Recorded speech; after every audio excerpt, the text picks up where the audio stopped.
Bonjour à tous, je suis contente de vous retrouver aujourd'hui pour un nouveau conseil audio, donc un conseil sur les audiobooks que j'ai écouté, soit que je viens de finir d'écouter, soit que je l'ai écouté il y a peut-être un mois ou 2 mois.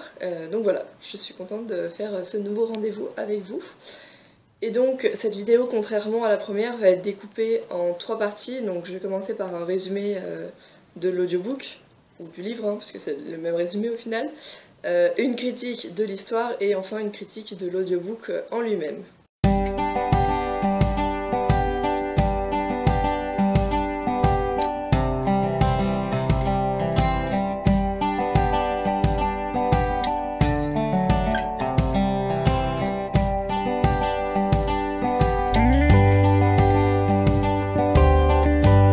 Aujourd'hui, je vais vous présenter le tome 1 de Vampire Academy, Sœur de sang, que j'ai écouté en VO. Et donc là, il est lu par Stephanie Wolfe. Vampire Academy, c'est l'histoire de Rose Hathaway, une adolescente, une jeune femme de 17 ans, qui n'est pas une adolescente comme les autres, puisqu'en fait c'est une vampire. Alors dans le monde qu'a créé Richard Mead, donc le monde contemporain en fait, on a des Moroi qui sont des vampires. Ils vivent en harmonie avec les humains, ils ont leurs universités à eux, enfin leurs écoles, dont l'Académie Saint-Vladimir, dans laquelle Rose étudie. Et ils vivent plutôt la nuit, puisqu'ils ne supportent pas beaucoup les rayons du soleil, même si ça va pas être ce qui va les tuer. Ensuite, on a les vampires comme Rose Hathaway, qui sont en fait des mi-humains, mi-vampires, et qui naissent de la reproduction d'un Moroi et d'une humaine, ou d'un Moroi et d'un vampire. Et enfin, on a les Strigoi qui, eux, sont, on va dire, les méchants de l'histoire.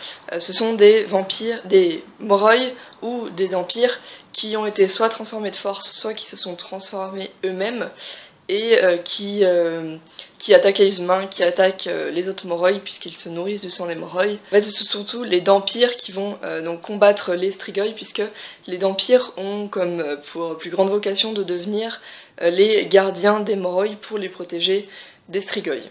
Donc on entre dans la vie de Rose Hathaway, qui s'est enfuie en fait avec sa meilleure amie Vassalissa Dragomir, ou plutôt Lissa, et qui vont être ramenés de force à l'académie. Rose va devoir donc continuer son entraînement de gardienne, puisqu'elle veut devenir la gardienne de Lissa. Et en fait, tout le livre va tourner un peu autour de l'étrange lien que partagent les deux jeunes filles, et des étranges pouvoirs que Lissa manifeste. Pour moi, ce tome est un très bon premier tome, un très bon tome d'introduction, même s'il n'y a pas beaucoup de scènes d'action,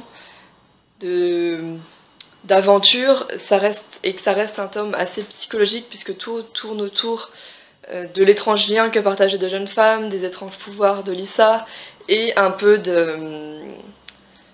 puisqu'elle retourne à l'école, à l'académie, avec d'autres jeunes gens de 17 ans, bien sûr il y a toujours des frictions d'adolescents, voilà, tout reste un peu psychologique.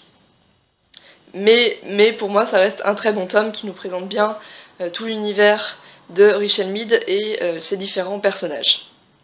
Au niveau des personnages, j'ai beaucoup aimé le personnage de Rose, qui a un fort caractère, qui utilise beaucoup l'humour comme défense, mais qui est aussi très protectrice, qui fait tout pour que son amie Lissa soit le mieux possible. Elle est prête à mettre les désirs de Lissa avant les siens. Pour moi, c'est une battante qui se bat pour ses convictions, qui se bat pour sa meilleure amie, mais aussi qui reste une adolescente de 17 ans, qui est vraiment crédible dans ce rôle-là au final, puisque elle est pas trop mature, au contraire, elle a toujours elle aime bien enfreindre le règlement, rendre ses profs un peu fous, parce que elle leur met des bateaux dans les roues, qui tombe amoureuse comme n'importe quelle jeune fille de 17 ans, qui a ses propres problèmes, voilà.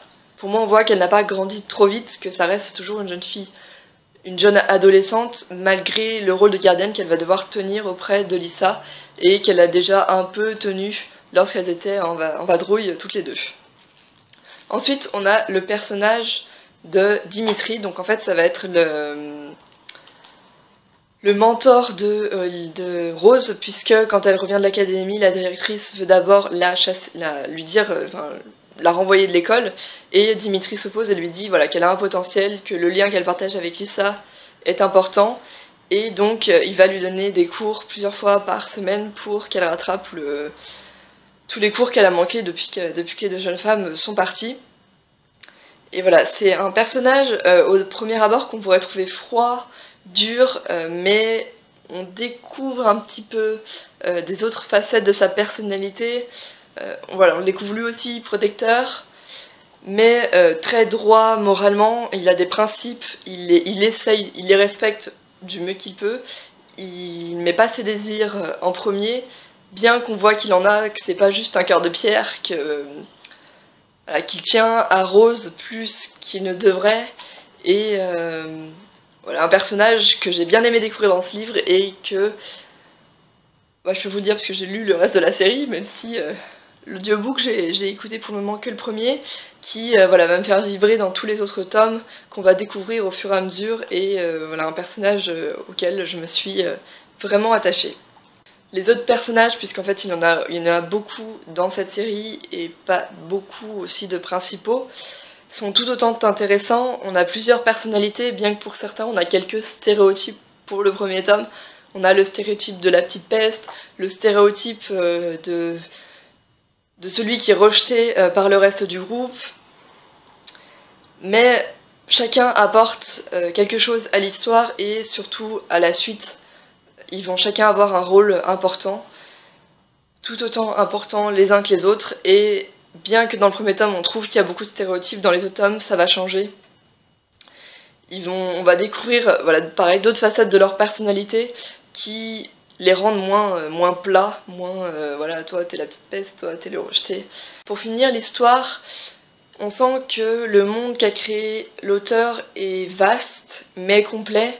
Bien qu'on n'en découvre qu'une petite partie dans ce premier tome, on sent que chaque personnage a une histoire, que la communauté qu'elle a créée, moi j'ai pas trouvé de blanc, de questions sans réponse.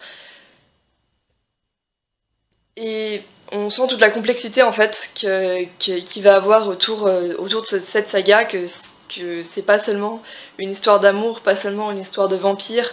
C'est une histoire de découverte, d'amitié, d'échange, de morale un peu. C'est une histoire aussi qui m'a tenue en haleine quand j'avais lu les livres. J'ai dévoré, on va dire, les pages. Là, l'audiobook, même si je l'écoutais dans la voiture, donc quand j'ai arrêté la voiture, j'étais obligée d'arrêter l'audiobook. J'étais pressée de reprendre ma lecture, mon écoute. Plusieurs fois, je prenais mon MP3 pour, quand j'allais faire les magasins, continuer à écouter l'histoire. Donc voilà, ça m'a tout autant plu, que ce soit au niveau lecture qu'au niveau écoute. Découvrir ou redécouvrir l'histoire, était pour moi tout autant intéressant. C'est pas parce que je l'avais lu qu'une fois déjà que j'avais pas envie de le redécouvrir, non voilà, pour moi c'était une histoire bien fondée, intéressante et qui donne envie bien sûr de connaître la suite, et donc que je vous recommande. Maintenant on va rentrer dans la dernière partie, donc c'est la partie critique de l'audiobook. J'ai donc écouté cet audiobook, oula, je me perds dans mes mots, écouté cet audiobook en version anglaise. Il a été lu par Stephanie Wolfe. Au niveau de l'anglais, c'est un niveau, on va dire, niveau moyen. Si vous avez déjà lu plusieurs livres en anglais, si vous avez l'habitude d'écouter des séries en anglais, pour moi c'est tout à fait abordable. Le mieux c'est peut-être d'avoir lu au moins le premier tome, que ce soit en français ou en anglais, avant de l'écouter. Comme ça au moins vous serez pas perdu. Il n'y a pas des mots, s'il y a des mots que vous ne comprenez pas, c'est pas grave, vous aurez déjà compris le contexte, les autres phrases, le reste du paragraphe. Ensuite, moi ce qui m'a surtout dérangé dans cet audiobook, c'est les voix des personnages. La voix de Rose était parfaite. Par contre, la voix de Dimitri avec son accent super prononcé, j'ai eu beaucoup de mal à me l'imaginer. Du coup, comme j'avais du mal avec la voix, j'avais un peu plus de mal avec le personnage, alors que c'était un personnage que j'avais vraiment aimé. Et Et non, il y avait quelque chose qui collait pas. C'était même si je sais qu'il est russe, qu'il a un accent. Quand j'avais lu les livres, je m'étais imaginé ces accents assez légers. Même comme Rose le dit à plusieurs moments, on sent l'accent léger, mais elle dit jamais qu'il est très prononcé. Que parfois c'est peut-être un peu dur de comprendre ce qu'il dit. Enfin voilà, j'ai eu beaucoup de mal avec ce personnage, mais c'est pas le seul parce que la voix de Lisa était aussi très stridente, un peu suraiguë. Et du coup, pareil, j'ai pas aimé ce personnage-là, alors que dans le premier tome, il m'avait pas posé de problème. Mais là, avec cette voix-là, c'était juste non. Non, non, je peux pas. Et c'est pareil avec la voix de Mia, qui était encore pire, encore plus aiguë, plus enfantine. Voilà, ça aurait pu être un très bon audiobook si les voix avaient moins été caricaturales. Puisque pour avoir écouté d'autres audiobooks, pour différencier la voix des personnages, ils n'ont pas besoin qu'elle soit super différente en fait. Il y a juste l'intonation, peut-être une petite différence au niveau, une voix un petit peu plus aiguë que l'autre, mais pas plus quoi, pas besoin d'avoir une voix là et un accent super élevé, enfin voilà. J'ai eu du mal avec ça et du coup j'ai eu un peu du mal avec l'audiobook, même si j'avais envie de continuer l'histoire. C'était mon plus gros problème avec cet audiobook et du coup, si vous n'avez pas lu le livre avant et vous vous êtes pas fait une propre opinion des personnages, je vous conseille pas de l'écouter. En tout cas, pas dans cette version-là. Peut-être qu'il y en a d'autres, je sais pas, je suis pas allée voir sur le net. Mais parce que si vous écoutez cette version-là, vous allez avoir des a priori sur les personnages. Ça serait dommage. Ça serait dommage pour la suite de la série. Peut-être que du coup, ça vous ferait ne pas aimer ce livre-là, alors que pour moi, c'est une très bonne saga, un très bon premier livre. Et les personnages sont, surtout pour Rose et Dimitri, sont vraiment de très bons personnages. Des personnages parfaits, presque. Après, au niveau des émotions, elles sont bien transcrites, bien que, avec la voix de Dimitri, je reviens encore dessus, mais voilà, c'est ce qui m'a le plus choqué. La voix de Dimitri avec un accent russe très prononcé, j'ai eu du mal à sentir toutes les émotions qu'il pouvait avoir. Et voilà, ça a été le plus gros frein. Je sais pas ce que je peux vous dire d'autre sur l'audiobook, parce que bah du coup on différencie bien les personnages de la narration, puisque les personnages, quand elle leur fait une voix super aiguë, bah, du coup, la narration... Enfin, on sait que c'est des personnages qui parlent. Mais voilà. Ça n'a pas été le meilleur audiobook que j'ai pu écouter jusque-là, et donc je vous conseille pas vraiment cette version, à part si vous avez déjà lu les livres avant et que vous pouvez outrepasser la voix des personnages. Je conclus donc cette deuxième vidéo de conseils audio.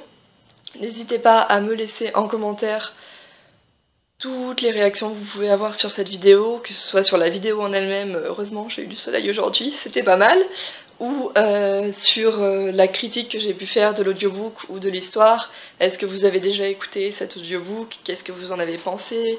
Est-ce que vous pensez le faire? Est-ce que vous pensez essayer de trouver une autre version de l'audiobook pour l'écouter? Je serais ravie de pouvoir en discuter avec vous.